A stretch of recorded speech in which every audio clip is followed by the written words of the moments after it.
Okay, so may gagawin tayo dito. Devant na. Ang model niya ay 39V. Ano ba yun? Okay, 39 LTV 900. Yun ang kanyang model. Binuksan ko na. Yan. So, ang issue nito, silipin nyo guys, nagbi-blink-blink siya. Okay, power on. Ayan. Okay naman, may display naman. Kaya lang, mapapansin mo siya, nagbi-blink. Ayun, yung logo ng display na yan, yung no signal. Kaya kasi natin mahanap yung pala yung ano nito. Ayan, oh. Yan, kita nyo, nagbi-blink yung kanyang display. Ayan, oh. Nakonsulta na to sa akin ni Ma'am Seth. So, bago ang lahat, shoutout. Shoutout muna pala kay Ma'am Seth Talana ba yun? Ayan. So, dito lang yun sa katabing barangay namin. Okay. Ito video natin para ma-update natin si Ma'am Seth sa status ng TV niya. Ito yung top board niya. Dito yung DC to DC section. So, right and left na side ng LCD. So, nandito yung kanyang test point na LC1, LC2 hanggang HC1 to HC6. O, kasi 39 inches lang naman siya. Hanggang HC6 lang. Ganon din yan siyempre dito. Focus yung gagawin ko, dahil LCD issue yan, ihang muna natin ito.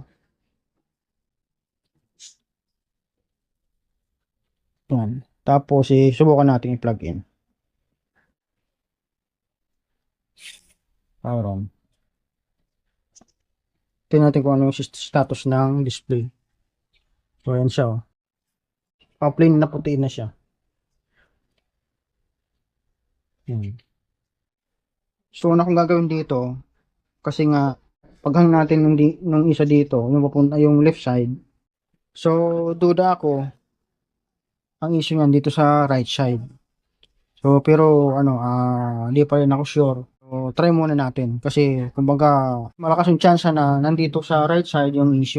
So, ang gagawin natin dito ay yung swapping voltage niya, i-disconnect ko muna. Yung nasa right side. Okay, so, ito na. Yan, nahang ko na yung LC1 at LC2 dito sa side na ito. Ayan, yung kanyang picture. Ayan. Bali, dalawang resistor yung tinanggal natin. Ngayon, try natin. Lock natin. Ulitin natin.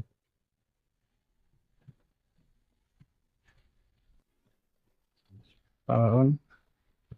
Ayun.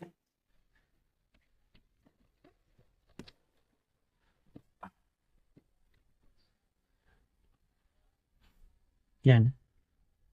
Tingnan natin kung ano tsura. Diba?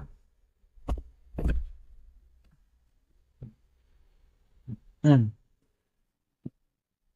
So, okay na.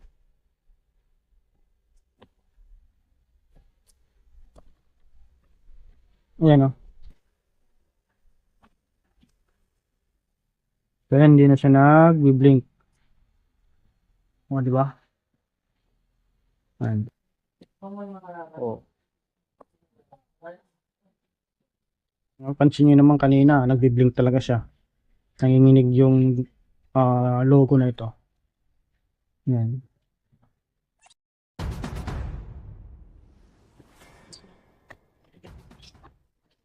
Okay, so sige natin.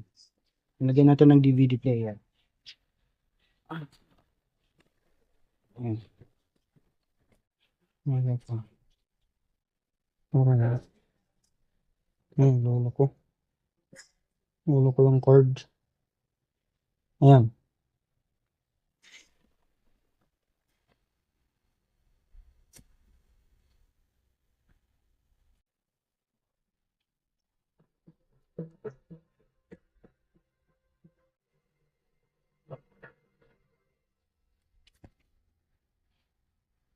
So kahit ganyan, malalaman natin na ah, okay na. So, yun, okay na nga. Okay na siya.